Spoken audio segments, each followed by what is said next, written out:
여러분 안녕하십니까? 초등학교 교사가 스스로 목숨을 끊는 안타까운 사건이 또 발생했습니다. 유족과 동료 교사들은 숨진 교사가 무려 4년 동안 일부 학부모들이 제기한 악성 민원에 시달렸고 아동학대 신고까지 당했다고 말했습니다. 숨진 교사는 결국 무혐의 처분을 받았지만 아무도 자신을 도와주지 않았다며 괴로워했던 것으로 전해졌습니다. 고병권 기자가 보도합니다. 대전 유성구의 한 초등학교 앞, 숨진 교사를 추모하는 화환이 줄지어 세워져 있습니다. 지난 5일 이 학교의 40대 교사가 스스로 목숨을 끊으려고 시도했고 병원으로 옮겨졌지만 이틀 만에 숨졌습니다. 유족과 동료 교사에 따르면 숨진 교사의 비극은 4년 전 맡았던 대전 유성구의 한 초등학교의 1학년 교실에서 시작됐습니다. 당시 반에는 수업 태도가 좋지 않거나 폭력을 행사하는 학생들이 있었는데 이들을 훈육하는 과정에서 해당 학부모들의 지나친 간섭과 민원이 시작됐다고 합니다. 막 식판을 던지고 바닥에 들어누워서 보듬거리고 그래서 걔를 이제 잡아서 세우고 다른 애들하고 분리해서 데리고 갔는데 들어올린 게 또 전교생이 보는 앞에서 했다라고 또 그것도 정서적 학대.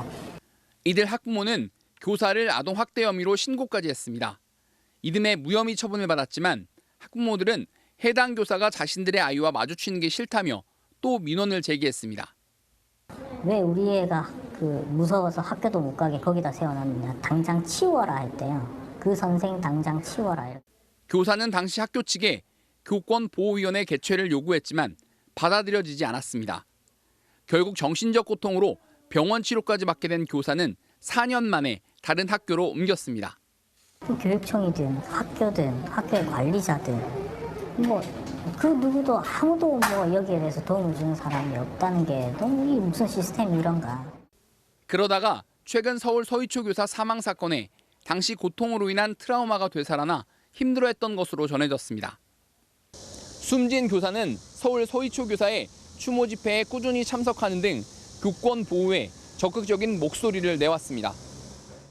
숨진 교사는 서희초 교사 추모 집회에 매주 참여하고 자신의 피해 사례를 교사 노조 측에 전달했던 것으로 알려졌습니다. 교육청이 직접 나서서 명명백백하게 밝히고 그 밝히는 과정에서 책임을 져야 할 사람이 있다면 책임을 요구하고. 숨진 교사가 근무했던 초등학교 두 곳은 취재진과의 접촉을 피했고 대전시 교육청은 자체 조사반을 꾸려 진상 파악 중이라고 밝혔습니다. 한편 숨진 교사는 사망 선고를 받은 뒤 화상 환자들을 위해 피부를 기증한 것으로 뒤늦게 알려졌습니다. MBC 뉴스 고병권입니다. 남일 같지 않다. 지난 7월 서희초등학교 사건 이후 교사들은 각자의 울분을 토로해 왔는데요. 실제 교사들의 우울감은 일반인들에 비해 상당히 높다는 조사 결과가 나오기도 했습니다. 교육당국은 교권보호대책과 함께 정신건강 대책을 마련한 전담팀을 만들기로 했습니다. 전동혁 기자가 취재했습니다. 평일인데도 휴가까지 내가며 국회 앞으로 몰려든 전국의 교사들. 학생 지도와 각종 민원에 압박감이 컸다는 방증입니다. 최근 한 정신건강의학과를 찾은 교사들의 상담 기록입니다. 방학을 하자마자 사건이 생겼고 관련 주제들을 보다 불안해졌다. 과거 내 생각이 났다. 얼마나 힘든지 아니까 라며 고충을 털어놨습니다. 최근에 한 사건을 계기로 해서 같이 힘들어하고 슬퍼하고 거기에 밑에서 자신의 직업과 가치관과 교육관에 대한 부분들의 혼란을 이제 좀 상담하기 위해서 오시는 분들이 많습니다. 교사 3,500여 명을 대상으로 전교조와 녹색병원이 조사한 결과에선 38.3%가 심한 우울 증상을 보였습니다. 일반 성인의 심한 우울 증상 유병률이 10%인 것을 고려하면 4배 가까운 수치입니다. 50만 선생님들이 심각한 재해 상황에 놓여 있습니다. 이대로 방치해서는 결코 안 될 것입니다. 전국 시도교육청에 설치된 교원치유지원센터에서 상담이나 심리치료를 받는 교원들은 해마다 6천 명 안팎으로 증가하면서 지난해엔 가장 많은 2만 1천여 명을 기록했습니다. 학교를 꼭 거치지 않아도 저희 센터로 바로 신청을 하실 수 있거든요. 내가 어느 정도로 지금 힘든 수준인지를 또 파악도 하실 수도 있고 대처할 수 있는 부분들도 같이 좀 찾아보실 수 있고. 전문가들은 이제 교육당국이 선제적으로 고통을 겪는 교사들을 찾아갈 때라고 말합니다. 일반 사업장에서는 사업주가 그런 스트레스 관리나 하여튼 조치의 의무를 가지고 있어서 지역 교육감이 그런 노력을 해야 될 것 같아요. 교육부는 보건복지부와 공동으로 교사들의 마음건강 대책을 마련할 전담팀을 만들겠다고 밝혔습니다. MBC 뉴스 전동혁입니다. 뉴스타파 보도에서 김만배 씨를 직접 인터뷰한 신앙림 전 뉴스타파 전문위원이 어제 늦은 밤까지 검찰 조사를 받았습니다. 이틀에 걸쳐 두 당사자 김만배 씨와 신 전 위원이 취재진에게 자신들 입장을 비교적 상세히 설명하면서 사안의 윤곽은 어느 정도 드러난 셈인데요. 검찰의 의심은 뭔지, 당사자들은 뭐라고 반박하는지 앞으로 수사 쟁점을 이유경 기자가 정리해봤습니다. 신앙림 전 뉴스타파 전문위원은 취재 대상인 김만배 씨와의 거래가 부적절했다고 인정했습니다. 다만 1억 6천만 원은 언론과 정관계 혼맥이 담긴 책 속 정보 가치가 맞다고 주장했습니다. 책의 모양을 띈 데이터베이스입니다. 무궁무진하게 사용할 수 있는. 첫 번째 쟁점, 바로 돈의 성격인데 검찰은 책은 사실상 방치돼 있었다며 다른 무언가의 대가라고 보고 있습니다. 두 번째 쟁점은 만남의 성격입니다. 두 사람은 15년 넘게 연락이 끊겼다 오랜만에 만난 거라고 주장합니다. 미리 짠 게 아니라는 겁니다. 9월 15일 만나기 전에 9월 14일 전화를 한 거죠. 장기간 동안 소통이 전혀 없다가. 화천대유 사무실을 간 적도 없다고 했습니다. 유정이 갔나요? 예? 유정이 갔나요? 하지만 검찰은 이미 확보된 증거에 따르면 오랜만에 만났다는 것은 신빙성이 높지 않다며 기획된 만남에 여전히 무게를 두고 있습니다. 검찰은 보도 시점과 그 내용상 대우가 있었을 거라며 사실상 정치권을 겨냥하고 있습니다. 두 당사자는 사실 무근이라는 입장입니다. 가능성이 제로. 검찰은 일단 책 계약서를 물증으로 확보한 상태입니다. 계약 날짜를 6개월 전으로 조작했고 대학 노트에 급히 쓴 허술한 형태여서 무언가 숨기려 급조한 것 같다는 겁니다. 당사자들은 정당한 계약서가 맞다면서도 날짜를 조작한 이유를 해명하지 못했습니다. 김만배 씨가 무슨 이유인지 모르는데 그렇게 하자고 그래서. 검찰이 확보한 다른 증거는 무엇인지, 기획된 만남과 보도라는 걸 입증할 수 있을지 수사의 성패가 갈릴 것으로 보입니다. MBC 뉴스 이유경입니다. 국민의힘은 김만배, 신앙림 두 사람의 인터뷰를 대선 공작이자 국기문란 범죄라고 규정했는데요. 오늘은 진상조사단을 공식 발족하고 민주당과 이재명 대표의 배후설을 부각시켰습니다.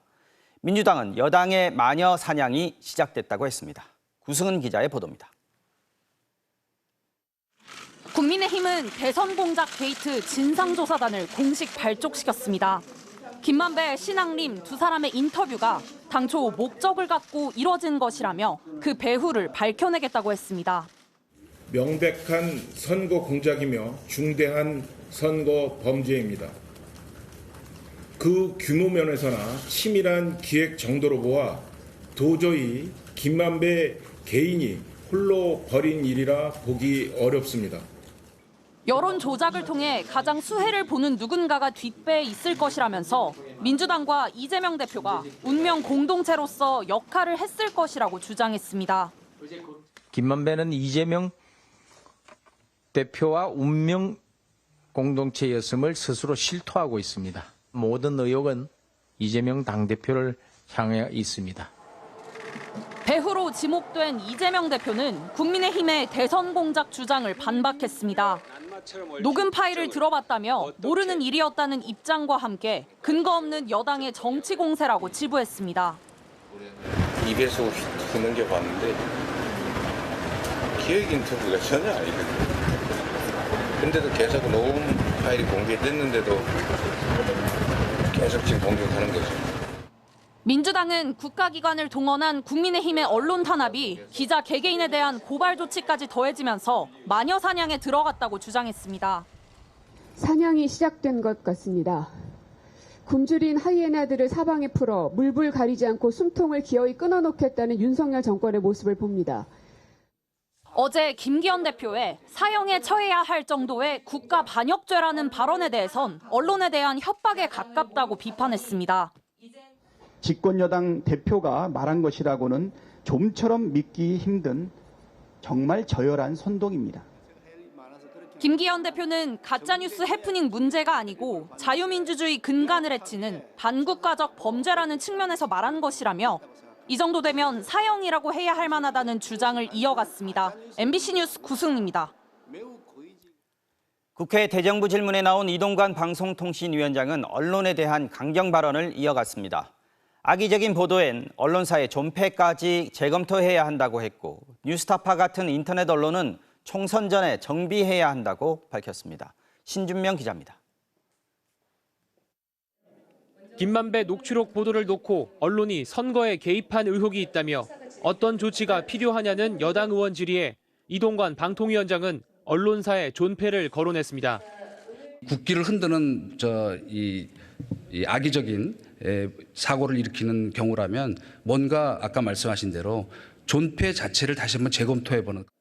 지금 있는 공영방송의 수를 줄이고 정부 여당이 추진하는 1공영 다민영 체제에 대한 구현을 위한 사실상의 실행 방안까지 언급했습니다. 3년의 조건부 제어가 이런 식의 운영을 했는데 그런 것부터 근본적으로 다시 재검토를 해서 정말 공영방송으로서 존립 가치가 없는 강력한 규제로서 이른바 원스트라이크 아웃 제도가 언론 자유를 위축시킬 수 있다는 우려에 대한 질문에도 강경한 입장을 밝혔습니다. 한편으로는 언론 탄압이라는 프레임에 너무 위축이 돼서 제대로 할 역할을 못한 부분이 있지 않나. 그래서 그런 면에서는 당당하게 대응하겠습니다. 김만배 녹취를 보도한 뉴스타파에 대해선 특정 진영의 정파적 이해를 대변하는 기관지에 가깝다고 보는 게 정상 아닐까 생각한다고 했습니다. 언론이라는 탈을 썼을 뿐 기관지 역할을 하거나 악의적 왜곡 선동의 주축 역할을 하는 것들은 퇴출시키는 게 맞다고 봅니다. 또한 인터넷 포털이 가짜뉴스를 퍼나르는 수단으로 작동하고 있다며 포털 규제 필요성을 강조했습니다. 허위 인터뷰 의혹에 대한 여당의 진상조사 추진과 함께 정부의 언론 정책이 새로운 입법과 제도 변화까지 총동원에 나섰습니다. MBC 뉴스 신준명입니다. 중국 정부가 최근 자국 내 요소 비료 가격이 급등하자 비료 업체들에게 수출을 줄이라는 지침을 내린 것으로 알려졌습니다. 2년 전 벌어졌던 요소수 대란 사태가 재현되는 것 아니냐 이런 우려가 나오고 있는데요. 우리 정부는 걱정할 수준은 아니라고 밝혔습니다. 베이징에서 이혜인 특파원이 취재했습니다. 베이징 외곽의 한 비료 가게. 최근 요소 비료 가격이 많이 올랐다고 얘기합니다. 물량도 많지는 않다고 합니다. 涨得还挺凶的，一般般，不太多，不敢多储，怕它价格下来。 석 달 전 톤당 30만 원 정도이던 중국 내 요소 선물 가격은 이번 달 43만 원으로 50% 가까이 올랐습니다. 수출이 급증하며 재고가 줄어든 게 가장 큰 원인입니다. 중국의 올해 요소 수출은 지난해에 비해 50% 넘게 늘었는데 7월에는 2배가 넘어 증가세가 가팔라졌습니다. 겨울 밀농사를 위한 비료 비축기를 앞두고 가격이 오르자 중국 당국이 사실상 수출 통제에 나섰습니다. 중국 최대 요소 생산업체 중농그룹은 사회적 책임 이행을 위해 자발적으로 수출량을 줄이고 국내 공급을 뒷받침해 가격 안정을 지킬 것이라고 밝혔습니다. 베이징 현지 소식통은 이와 관련해 공식적인 수출 금지 지시는 아니지만 일부 업체에 수급 관리를 하라는 지침이 내려간 것으로 안다고 말했습니다. 이 때문에 지난 2021년 중국의 요소 수출 통제 당시처럼 국내에서 요소수 대란 사태가 재현되는 것 아니냐는 우려도 나왔습니다. 정부는 그러나 중국 정부의 공식적인 요소 수출 통제는 없는 것으로 안다며 수입 다변화가 이루어져 수급에 문제는 없다고 밝혔습니다. 올해 비료용 요소 수입은 중동 지역에서 50% 이상을 수입하고 있고 중국은 17%에 불과하다는 겁니다. 차량용 요소는 중국산 비중이 90%가 넘긴 하지만 현재 수입에 별 문제가 없고 재고도 2달치나 남아있다는 게 정부 설명입니다. 베이징에서 MBC 뉴스 이혜인입니다. 전기 요금이 올해 들어서만 벌써 2차례 인상이 됐는데 정부가 또다시 올해 안에 추가 인상 가능성을 내비쳤습니다. 한국전력의 부채가 한계에 달하면서 당장 운영 자금을 마련하기도 힘든 상황이라고 합니다. 박진준 기자가 전해드리겠습니다. 정부가 전기요금 추가 인상 가능성을 다시 내비쳤습니다. 감당하기 힘든 빚 때문입니다. 저는 가능하다면 전력 요금 조정도 좀 신중하게 검토해야 된다고 생각하고요. 지금까지 쌓인 한국전력의 부채는 약 200조 원.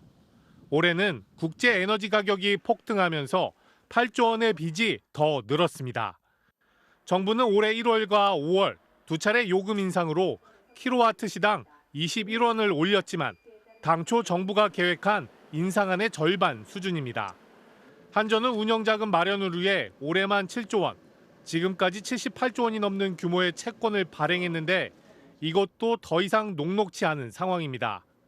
채권은 자본금과 적립금을 감안해 발행 규모가 정해지는데 적자가 쌓이면서 발행 한도가 올해 104조 원에서 내년에는 78조 원으로 줄어들어 이미 한계에 이른 겁니다.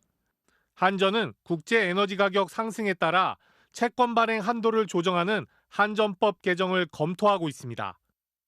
법을 개정해서 회사채 발행 한도를 이제 6배에서 10배로 늘리는 방안도 가능한데 이게 문제 해결이 아니라는 측면에서 그럼 여야 합의가 안 되면 결국에 법 통과가 안 될 가능성이 굉장히 높습니다.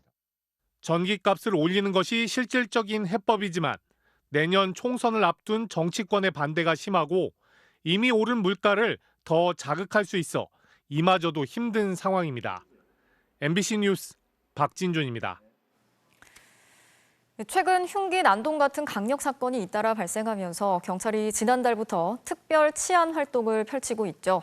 시민들의 불안을 덜기 위해서 보다 적극적인 치안 활동을 해야 할 일부 경찰들이 최근 오히려 음주운전이나 성범죄 같은 불미스러운 사건을 저지르고 있어서 비판을 받고 있습니다. 송서영 기자가 취재했습니다.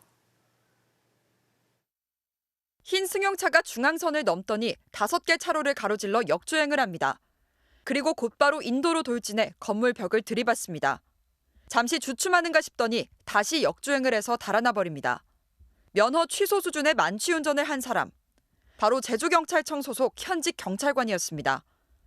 지난달 30일에는 경기 안양동안경찰서 소속 경찰관이, 또 지난 5일에는 경기북부경찰청 소속 경찰관이 만취운전을 하다 적발됐습니다. 지난달 27일 서울 용산의 한 아파트에서 추락해 숨진 강원경찰청 소속 경장은 당시 집단 마약 투약 모임에 참여한 정황이 드러나고 있습니다. 지난달에는 불법 안마방에 있던 서울 강남경찰서 소속 경장이 단속에 적발되기도 했습니다. 모두 서현역 흉기 난동 직후 경찰이 특별 치안 활동을 선포하고 난 이후에 벌어진 사건들입니다. 국민 불안이 해소될 때까지 비상한 각오로 흉기 난동과 그에 대한 모방 범죄 등 흉악 범죄에 대응하기 위한 특별 치안 활동을 선포합니다. 최근 5년 동안 경찰에서 내려진 비위 징계 건수는 2,101건. 이 중 음주운전과 성비위는 622건에 달합니다. 지난 6월에는 현직 경찰관이 10대 초반 여학생과 수차례 성관계를 한 혐의로 구속 기소되기도 했습니다.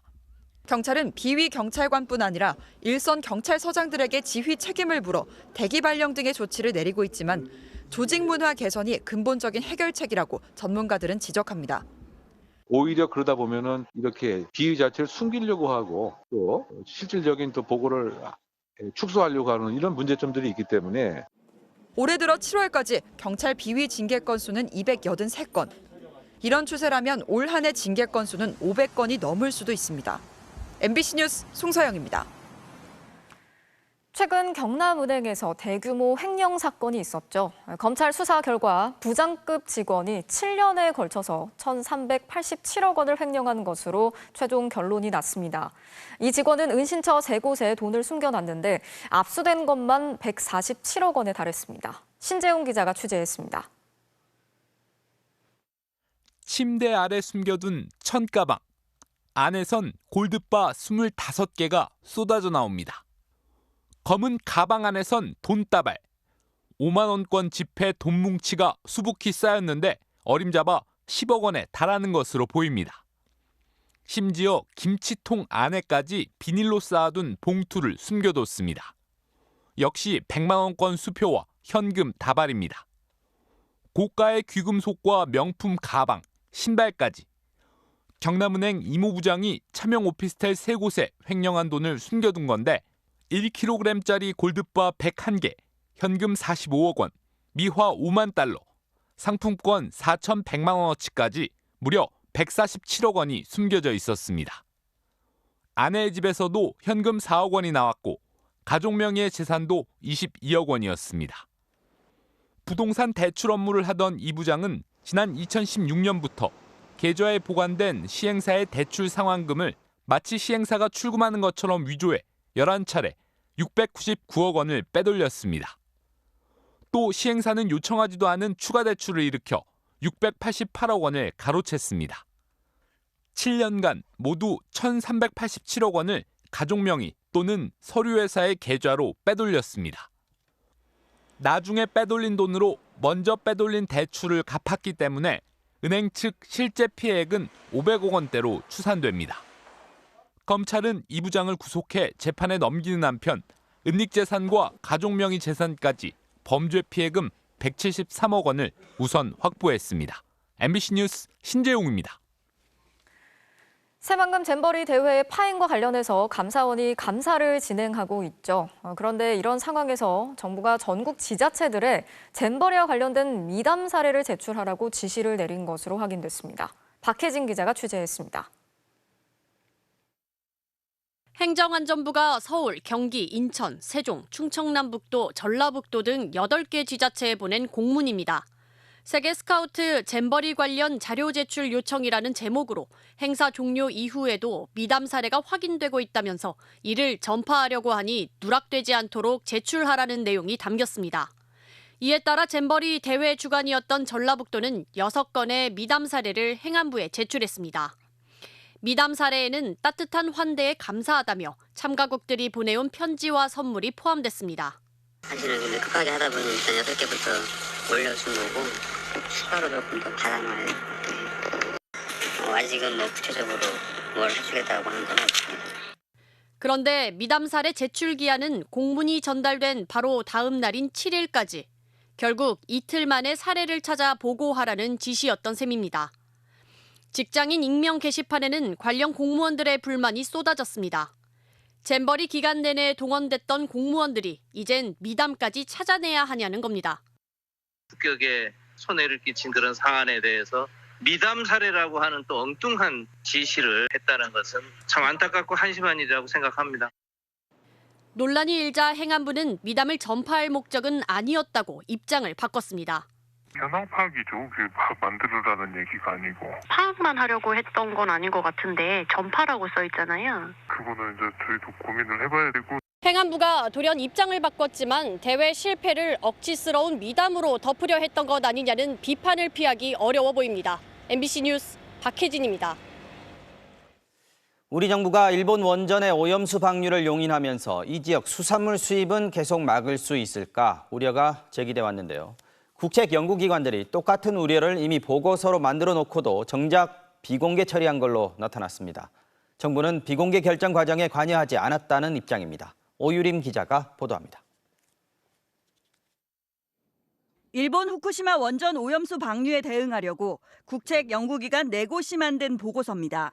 일본의 재제소로 2차 분쟁이 발생할 경우 한국이 법적 논리로 승소하기는 어렵다고 언급돼 있습니다. 일본이 세계무역기구 WTO에 다시 소송할 경우 우리 정부의 후쿠시마산 수산물 수입 금지 조치를 유지하기 힘들다는 분석입니다. 수년에 걸쳐 작성된 보고서는 지난 9월 발간 즉시 비공개 처리됐습니다. 정부가 해당 문건의 비공개 처리에 관여한 게 아니냐는 의혹이 제기되자 정부가 즉각 부인했습니다.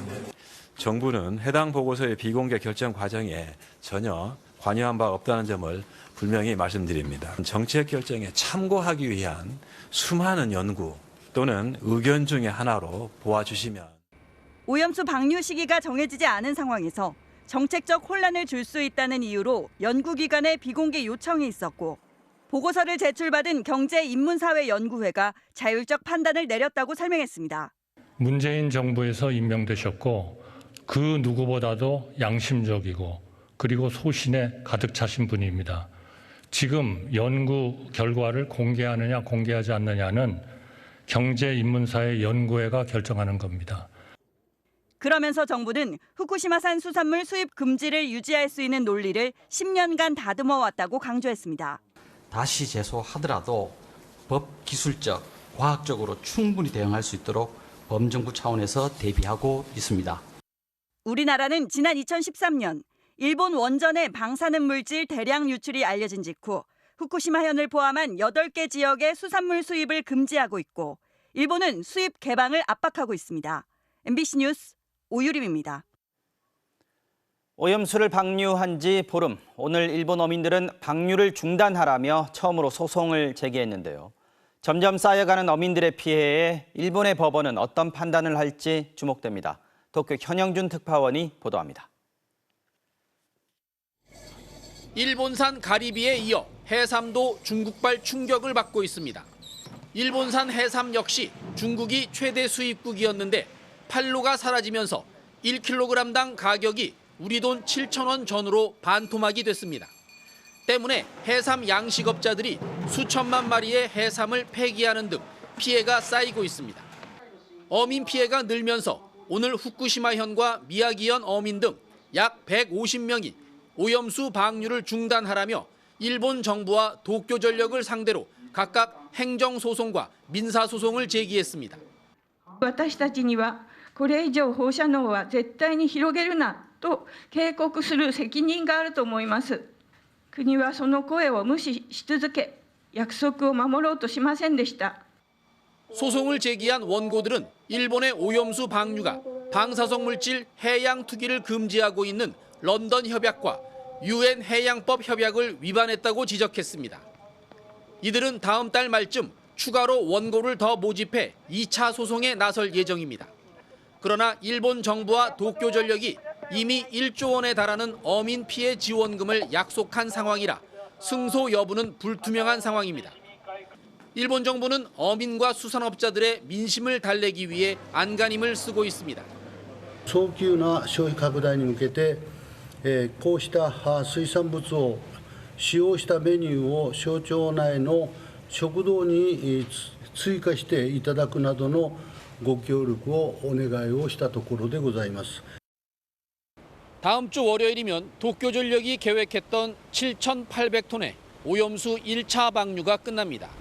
2차 방류는 이르면 이달 말부터 다음 달 중순까지 실시할 것으로 알려졌습니다. 도쿄에서 MBC 뉴스 현영준입니다. 홍범도 장군의 유해를 모신 대전 현충원 앞에는 홍범도 장군로로 이름 붙인 길이 있습니다. 이장우 대전시장이 이 도로명을 없앨 수 있다는 입장을 밝혔습니다. 홍범도 지우기 어디까지 하려는 건가 또 반발이 일고 있습니다. 조형찬 기자입니다. 홍범도 장군 유해는 2년 전 카자흐스탄을 떠나 국립대전현충원에 안장됐습니다. 대전 유성군은 이를 기념해 현충원 앞 도로 2km 구간을 홍범도 장군로로 이름 붙였습니다. 그런데 국민의힘 소속인 이장우 대전시장이 어제 홍범도 장군로 명칭을 없앨 수 있다는 입장을 내놓았습니다. 홍 장군의 생애와 업적을 전면 재조사해 공보다 과가 많다면 이 도로 이름을 폐지해야 한다는 겁니다. 공과 과를 명확히 재조명하는 일이 최우선이라고 합니다. 그래서 만약에 공보다 과가 훨씬 많다 그런 상황이 온다 그러면 홍범도로도 폐지해야 된다고 합니다. 이 시장은 또 홍 장군의 흉상은 육사가 아닌 현충원이나 독립운동 기관에 모시는 게 더 적합하다며 이는 대한민국을 이롭게 하느냐 아니냐의 문제이지 이념의 잣대가 아니라고 덧붙였습니다. 이에 대해 더불어민주당 대전시당은 논평을 통해 이 시장의 발언은 항일 의병과 독립군, 광복군으로 이어지는 우리 국군의 정통성을 부인하는 거라고 비판했습니다. 홍범도 기념사업회도 보수와 진보를 떠나 항일 투쟁 최고의 지도자로 추앙받은 홍 장군을 모욕하지 말라고 반발했습니다. 과에 대해서 지금 이야기하는 거야말로 새로운 잣대를 들이대는 건데 그 새로운 잣대라는 것이 대단히 불순한 잣대라고 생각을 합니다. 민주당 소속인 정용래 유성구청장은 명예도로 지정은 구청장의 고유 권한이라며 폐지하는 일은 없을 거라고 밝혔습니다. 홍범도 장군로가 폐지되는 일은 절대 없을 것입니다. 대한민국 독립운동가 중에서 가장 치열하고 처절하게 해왔던 최고의 독립군 사령관이었다는 게 다 증명이 되는 거고. 홍범도 기념사업회와 유성군은 오는 일요일 흉상 이전 백지화를 위한 걷기 대회를 홍범도 장군로에서 열 예정입니다. MBC 뉴스 조형찬입니다. 북한이 핵이 탑재된 미사일을 물속에서 발사할 수 있는 전술 핵공격 잠수함을 공개했습니다. 우리 군은 이번 잠수함이 정상적으로 운용될지 의구심이 든다고 평가했습니다. 홍희표 기자의 보도입니다. 건물 바깥으로 옮겨지는 검정색 동체의 기다란 잠수함. 841이라는 숫자가 뚜렷한 이 잠수함은 천천히 바다로 향합니다. 수중 핵공격이 가능하다고 주장하는 전술 핵공격 잠수함을 처음 공개한 겁니다. 기존의 1,800톤급 잠수함을 3,000톤급에 가깝게 개조한 것으로 추정되는데 상단부의 데크가 다른 잠수함보다 큰 게 특징입니다. 이 상단부에 잠수함 발사 탄도미사일 SLBM을 쏠 수 있는 수직 발사관 10개를 갖췄습니다. 진수식에 나온 김정은 위원장은 핵무기를 탑재하면 핵잠수함이라면서 해군의 핵무장을 추진하겠다고 말했습니다. 우리의 적수들에게 부담스러운 일이 될 것입니다. 그야말로 일거의 기존 잠수함들이 핵잠수함화를 실현하여야 할 것입니다. 은밀히 움직이는 잠수함에서 실제 핵을 탑재한 미사일을 쏜다면 위협적일 수 있습니다. 하지만 합동참모본부 관계자는 정상적으로 운용할 수 있는 모습은 아닌 것으로 판단한다며 기만하거나 과장하기 위한 징후도 있다고 밝혔습니다. 기동성, 그다음에 자막 능력, 안정성 이런 건 하나도 지금 검증된 바가 없어요. 정상적으로 작동될지는 다 시험을 해봐야 돼요. 또 김 위원장이 핵추진 잠수함 건조에 박차를 가해야 한다고 언급하면서 핵잠수함 핵심 기술을 보유한 러시아와의 협력이 더 강화될 거란 관측이 나옵니다. 엔진에 해당하는 소형 원전 기술을 러시아한테 받아와야 돼요. 잠수함 선형 측면에서 새로운 기술을 받아올 필요가 있어요. 군 당국은 잠수함의 추가 활동을 감시하면서 내일 북한 정권 수립 75주년을 앞두고 열병식 개최 동향도 예의주시하고 있습니다. MBC 뉴스 홍희표입니다. 공기업이 지분을 소유하고 있는 보도 전문 채널 YTN에 대한 매각 작업이 시작됐습니다. 오늘 지분 30.95%를 공동 매각한다는 사전 공고가 나왔는데 이를 인수하면 YTN 경영권을 가질 수 있습니다. 정부가 추진하고 있는 공영방송의 민영화가 본격 시작됐다는 평가입니다. YTN은 반발하고 있습니다. 김아영 기자입니다. 한전 KDN과 한국마사회가 오늘 YTN 지분 공동 매각을 위한 사전 공고를 냈습니다. 두 회사의 보유 지분은 전체 발행 주식의 30.95%로 통매각이 이뤄질 경우 지분 인수자는 YTN의 경영권을 확보하게 됩니다. 한전 KDN 측은 다음 달 중하순까지 입찰 신청을 받고 최종 참가자를 정할 방침입니다. 낙찰자는 방송통신위원회 승인을 거쳐 최종 인수를 마무리하게 됩니다. 시장에서는 공기업 중심의 지배구조인 YTN을 매각하는 것을 시작으로 방송산업이 크게 요동칠 것으로 보고 있습니다. 정부 여당은 그동안 공영방송을 최소화하고 민영방송으로 전환해야 한다는 입장을 밝혀왔습니다. 자유로운 정보 소통 이거를 위해서는 저는 공영방송은 최소화하고 나머지는 말하자면 민영화라는 표현은 저는 별로 좋다고 보진 않습니다만은 그 정보 시장의 유통도 말하자면 경쟁 체제 속에서 소비자가 선택하도록 하는 것이 올바른 것이다. 당장 KBS ETV가 제어가 심사를 앞두고 있는데 수신료 분리징수 등 정치권의 공세가 거셉니다. 공영방송이라기에 한참이나 함량 미달인 KBS ETV가 과연 언제까지 국민의 불신 속에 존재할 수 있을지 살펴봐야 할 것입니다. YTN은 30년간 유지된 공적 소유 구조를 벗어난 일방적 매각 추진이라며 강한 유감을 표했고 노조 측은 YTN 민영화는 공공성을 해치고 집권 세력에게 봉사하게 만들겠다는 의도라고 비판했습니다. MBC 뉴스 김아영입니다. 오늘 700명에 달하는 중국 단체 관광객들이 서울 시내의 한 면세점을 찾았습니다. 서울 시내에서 이렇게 대규모의 중국인 단체 여행객들을 보는 건 6년 5개월 만인데요. 정부는 연말까지 중국인 관광객 200만 명을 유치하겠다는 계획입니다. 공윤선 기자가 전해드리겠습니다. 40인승 버스에서 중국인 단체 관광객이 줄지어 내립니다. 이들이 찾은 곳은 서울 중심가의 한 국내 면세점. 열렬히 환영합니다라는 대형 전광판을 설치해놓고 직원들이 직접 안내문을 나눠주며 이들을 맞이합니다.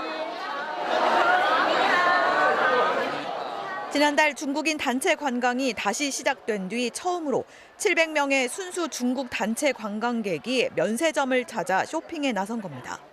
因为疫情在家里待了挺长时间的，就想说放开之后过来玩，所以跟朋友一起约了就过来这边。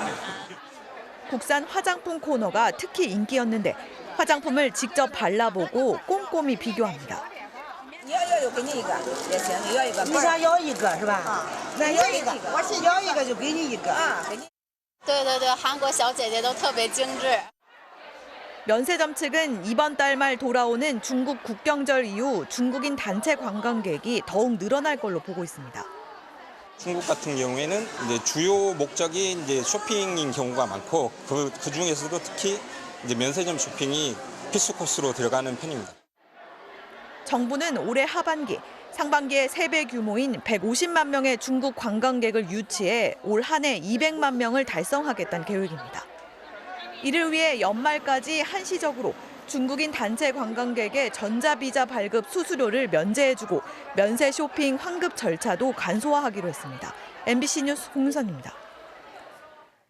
제주에 들어온 한 30대 중국인 남성이 9살 아들을 유기한 사건이 있었습니다. 생활이 어려워서 자신의 아들만큼은 좋은 환경에서 잘 살기를 바라는 마음으로 제주까지 와서 아이를 버렸다고 진술했습니다. 이소영 기자가 취재했습니다.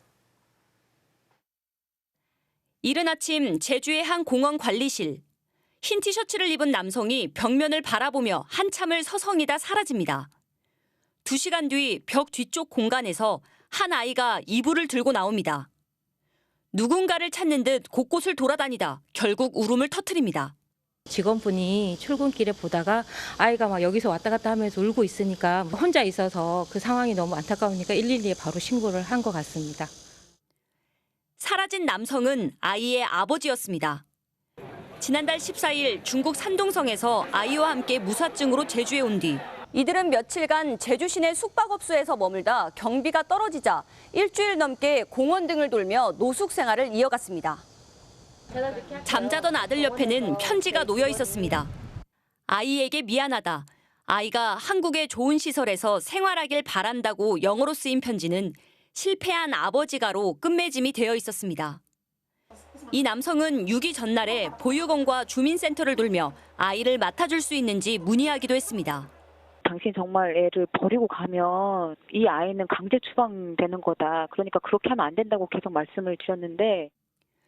하루 만에 붙잡힌 30대 중국인 아버지는 아내 없이 아이를 양육하느라 경제적으로 힘들었고 아이를 버리더라도 중국보다 나은 환경에서 자라길 원해 제주도로 왔다고 경찰에 진술했습니다.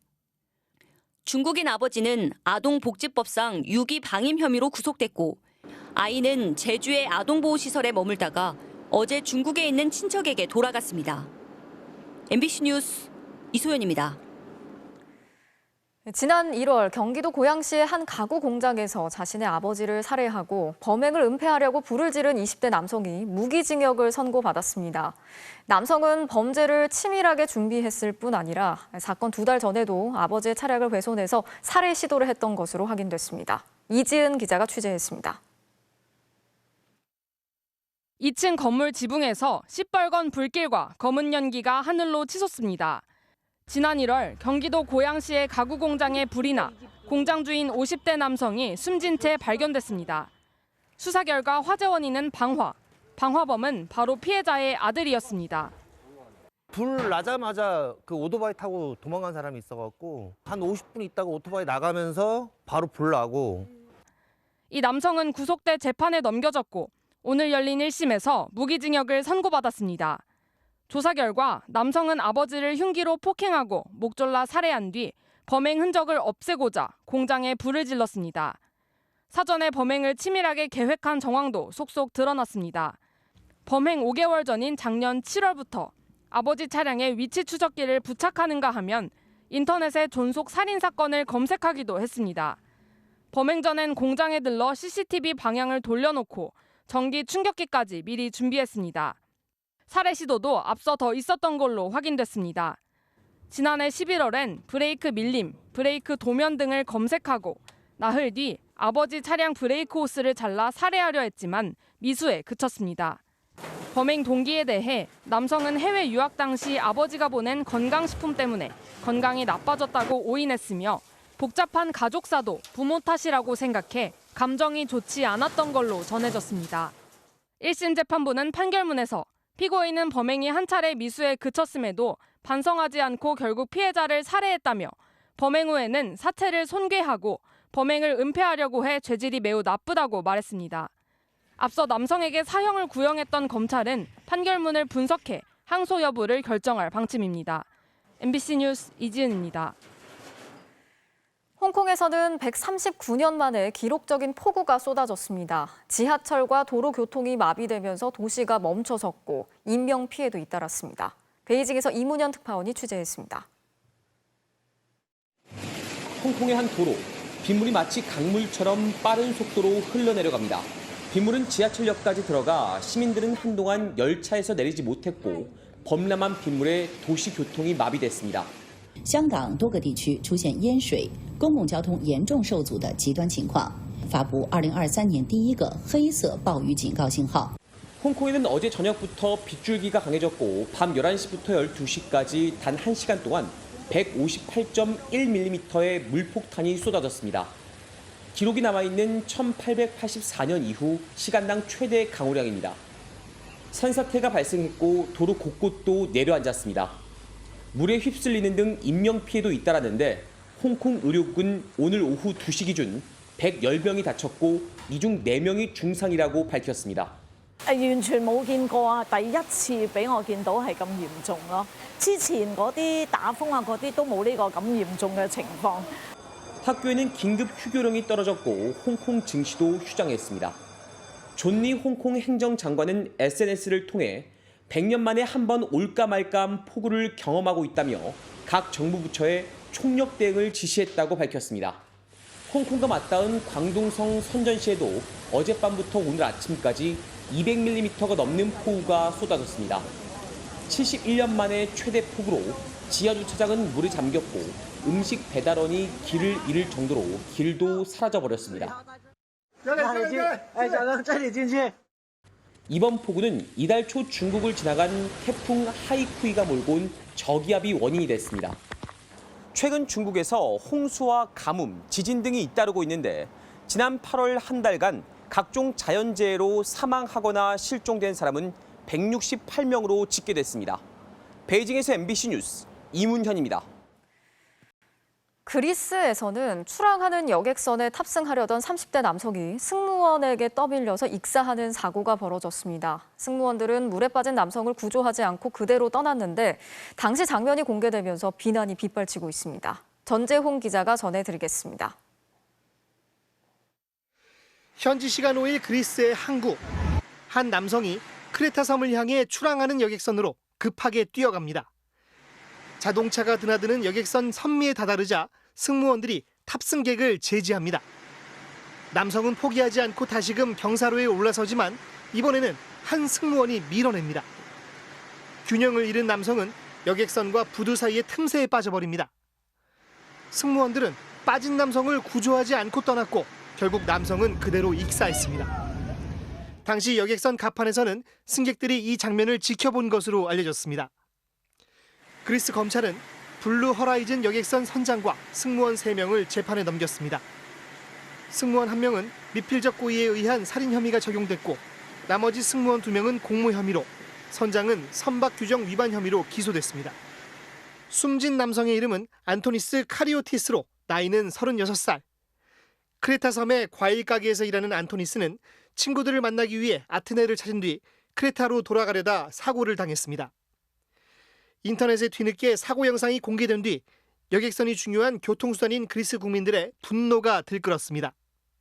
키리아코스 미초타키스 그리스 총리는 자신의 SNS에 무책임한 행동과 냉소, 경멸과 무관심의 조합이 이 남성을 죽음에 이르게 했다며 탄식했습니다. 해당 여객선을 소유한 아키타 그룹도 CEO가 책임을 지고 사임했고 진상을 밝히기 위해 협력하겠다고 발표했습니다. MBC 뉴스 전재홍입니다. 메시의 시계는 정말 거꾸로 가는 것 같습니다. 현역 생활을 마무리하나 싶었는데 미국 축구계를 발칵 뒤집어 놓더니 월드컵 예선에서 결승골까지 터뜨렸어요. 다음 월드컵에서도 볼 수 있는 걸까요? 박재용 기자입니다. 월드컵 남미 예선 첫 경기. 메시의 왼발은 오늘도 날카로웠습니다. 위력적인 중거리 슛으로 포문을 열더니 요리조리 수비수들을 요리하며 상대 문전을 위협합니다. 그리고 해결사답게 결정타를 날렸습니다.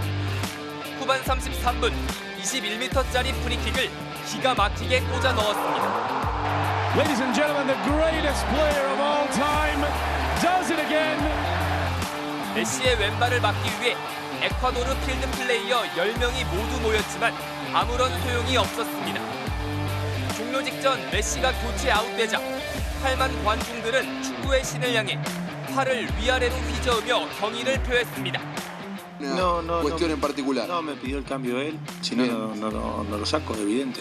Pero después evaluaremos a ver qué. 2022 카타르 월드컵 16강전부터 2026 월드컵 남미 예선 첫 경기까지 A매치 8경기 연속골을 기록 중인 메시. 메시의 시대는 아직 끝나지 않았습니다. MBC 뉴스 박재웅입니다. 프로야구 기아 유격수 박찬호 선수의 호수비 보시죠. 깊숙한 타구였는데 강한 어깨로 정확한 송구를 선보였네요. 금요일 밤 스포츠 뉴스였습니다.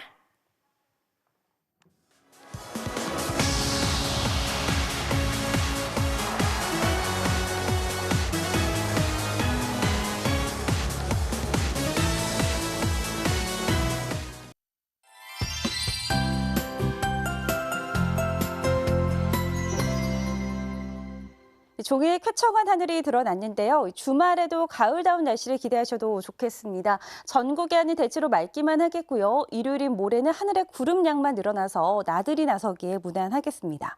낮 동안의 더위는 계속되겠습니다. 속초를 비롯한 동해안 지방은 낮에도 25도 안팎에 머물겠지만 서울과 광주의 낮 최고 기온은 31도까지 올라서 오늘만큼 덥겠는데요. 그래도 아침 저녁으로는 선선한 바람이 불어들겠습니다. 지금 우리나라는 서해 북부 해상에 위치한 고기압의 영향을 받고 있습니다. 밤 사이에는 맑은 날씨 속에 내륙 지방에서는 안개가 만들어지겠습니다. 내일 전국이 아닌 종일 맑겠고 낮에는 햇볕이 매우 강하게 내리쬐겠습니다.